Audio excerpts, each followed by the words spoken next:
this is really a terrible moment because you know what? Those people who actually use such an argument, they're really stupid. What was I actually the thing right after I actually saw this one? I said, I don't really need to.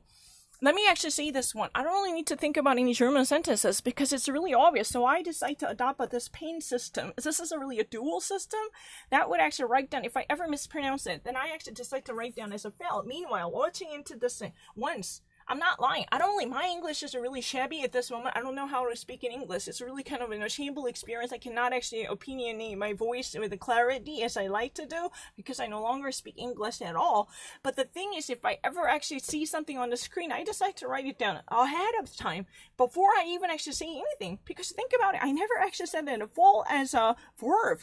To actually say that, oh, I actually mispronounced it. I should have actually pronounced it as a fell, but I actually mispronounced it as a fall. Then what if I actually did it within that short amount of moment without looking into the screen twice? Never ever actually saw the screen twice. That's really the beauty. I never actually saw it, but I immediately know that, oh, I actually should have pronounced it as a fell because of my stupid English. I mispronounced it. Then I immediately added a was to demonstrate that it's really a past experience. I don't really need to think about it.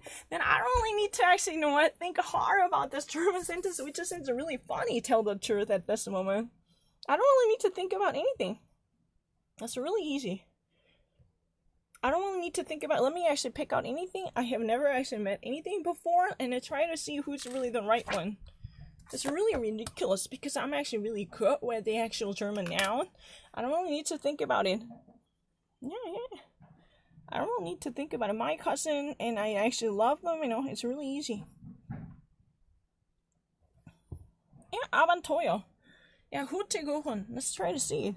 This, you know, one ship rises to the polar crisis is nature's own theater pure, especially in winter and when the ice and the snow follows, make its own travels through the very bizarre, you know, landscape of the coastline, and that this travel that would actually be nothing but a magical. That would be a fascinating experience close to the polar horizon as a traveler who would actually see the nothing but a fascinating sights. I don't need to reveal anything.